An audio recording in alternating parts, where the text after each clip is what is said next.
My day job is partner with Carle, Mackie, Power, and Ross. Today I'm going to portray an attorney for a grower.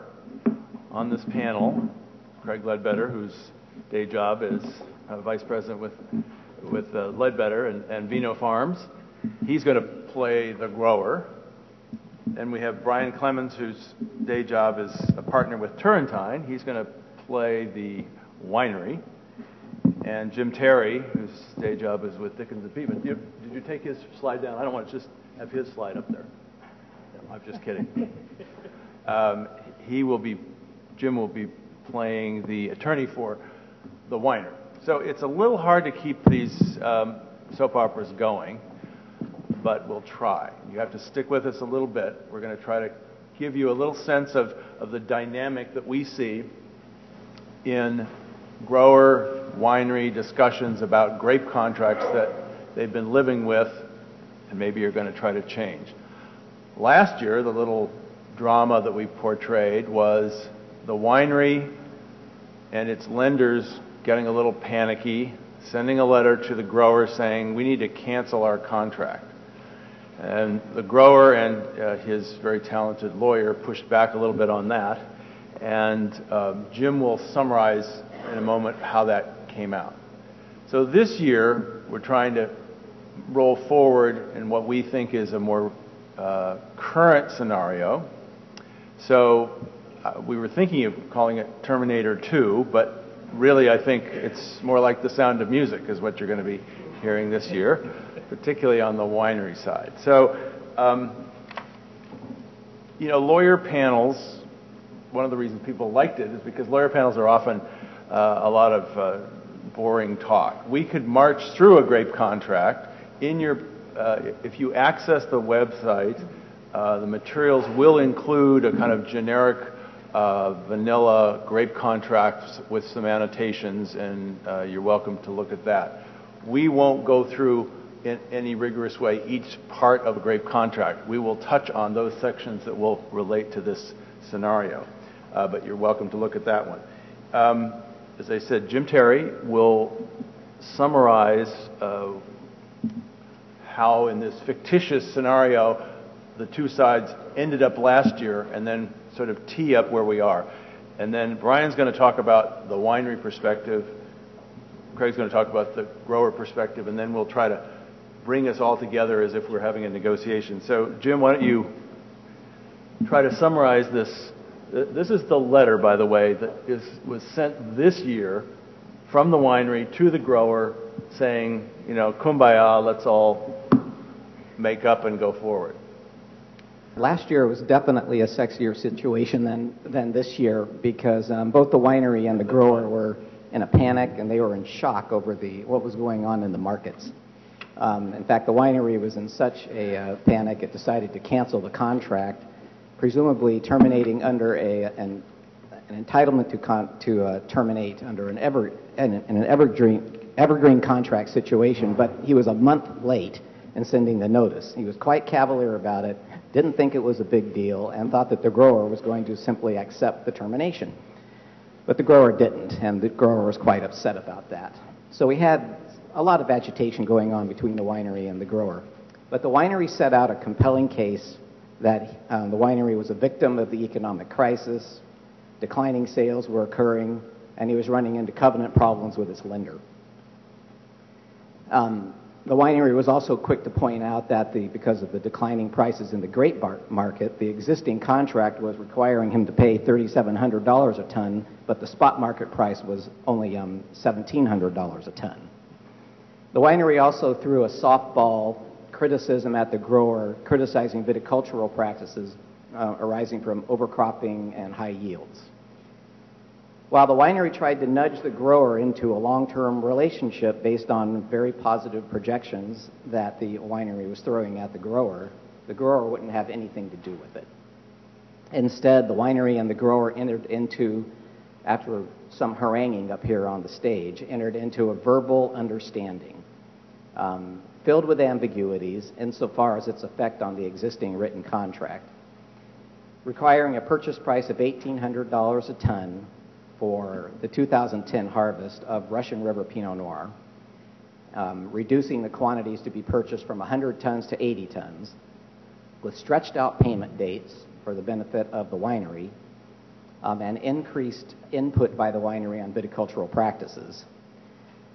Unfortunately, neither the grower nor the winery reported back to their lawyers about their workout, and it just proceeded as a verbal understanding with some misunderstandings, as we'll see. As it ended up, there were some problems with the crop. A heat wave occurred. There was leaf dropping according to the viticultural practices that were required by the winery. Only half of the reduced crop was accepted by the winery. The winery also stalled on its payments, but ultimately made them after Craig, the grower, threatened enforcement of the grower's lien. And unfortunately, with everything that was happening, the grower then became pressed with its lender. So the grower's not happy. But now it's a brand new day. The winery has turned a corner. It's introducing a new label, as you can see in the letter, for a second label called Devil's Food Cake.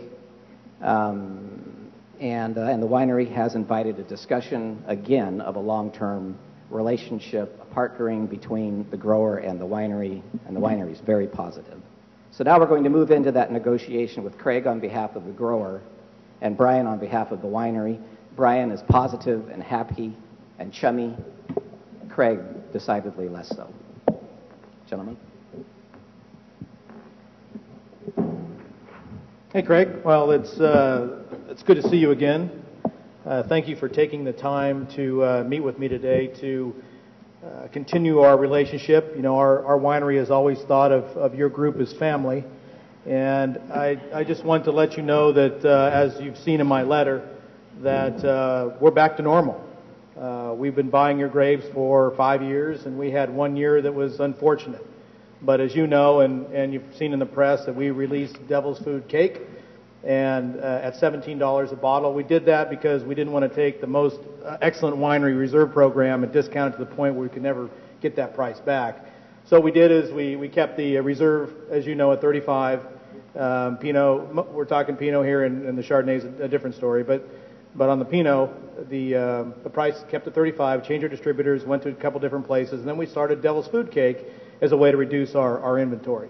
And that took off. We did real well during the holidays, and we got good scores, and that's real doing well for us. We've lowered our inventories. In fact, I was over at Turrentine Brokerage the other day, and I was talking to them about the market, and they said there's other wineries that received or have been through the same effect, where the sales are better than for them during the holidays, and they've lowered their inventories, and now they're out looking for grapes.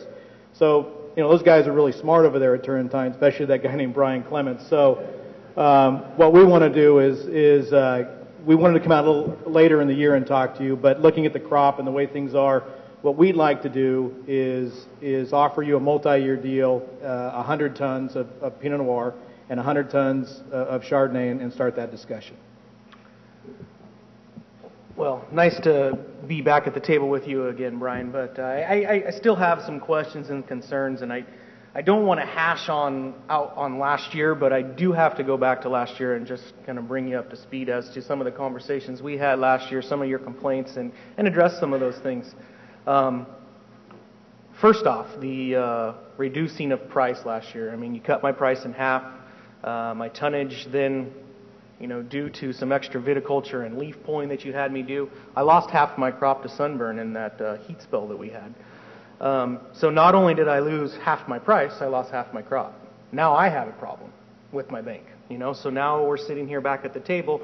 Last year it was your problem with the bank. Now my bank's telling me, hey, you got to get something done here. This isn't working out. And then I've explained to them, you know, that I pay close attention to the market. The market's changing. I attend the UCC Symposium events on a yearly basis, and I get my market information from that. And things have definitely changed. You mentioned something there that I'm a little confused about. 100 tons of Pinot. We've never sold you 100 tons of Pinot before. It's always been in the 80-ton range. And 100 tons of Chardonnay. And you know, I took your advice last year, and I went out and I approached other wineries about both of these varieties. Didn't have a lot of takers last year, but lo and behold, they're there this year, and they're interested. And all 100 tons of my Chardonnay's been sold. So all I have left for you is the remaining 23 acres of Pinot Noir that you've purchased in the past. And so I don't know what to tell you about the Chardonnay, but I guess that's something that we can talk about here. But well, wait a minute here. You know, for the past 5 years, we've been buying 80 tons of Chardonnay and 80 tons of Pinot Noir, right? Correct. And we've treated you fairly. And last year, we were a victim of the economy. You know, we didn't see it coming, nor did anybody else. And yeah, I told you to go and look for somebody else to buy the grapes, but, you know, hey, we're like family. We've been doing this for 6 years, and we needed that Chardonnay. Now, what you pointed out very vigorously through yourself and through your attorney is that we were a month late on our evergreen notice. And so, you know, I'm a little surprised that you sold the Chardonnay without letting us know. And as far as I'm concerned, because we were late on that evergreen notice, those grapes are still under contract. Because we shook hands on it. We made a decision that we were going to work it out for last year, for 2010, and then talk in 2011. And yeah, I told you to move the Chardonnay, but that was then. This is now. And the way that I look at it is, you're still under evergreen notice for those grapes, and I need to kind of circle back here and think about things, and maybe come back in a couple days and talk to you, because this is a big shock for me. Yeah, as do I. I know we didn't have a written contract, but we did have a handshake, and I did agree that I accepted your notice even though it was late. So as far as I'm concerned, that Chardonnay's not under contract. It's under contract with another winery. So yeah, I'm going to have to have a conversation with my attorney as well, so we can work this out. And I got to find out where I stand, and I think it's a good idea for you to find out where you stand as well. We're still interested in the Pinot. Let's not get off track here, but we need Chardonnay, and we want it from your vineyard. We've been working with you for a lot of years, and we've got to also look at what would supply out there. Got to go back to Turrentine now and see what else they have. But let's talk to our attorneys and get back. But in the spirit of working this out, okay? Okay. The one thing you keep saying and you keep referring to in is family, and I'm just am I the black sheep of your family, or am I? Well, until you told me that you moved the Chardonnay, no. But okay. I guess we still love you. But we got to figure this out. I just wanted to get that out in the air here real quick. So right. okay. Well, I'll get back with you. Yeah.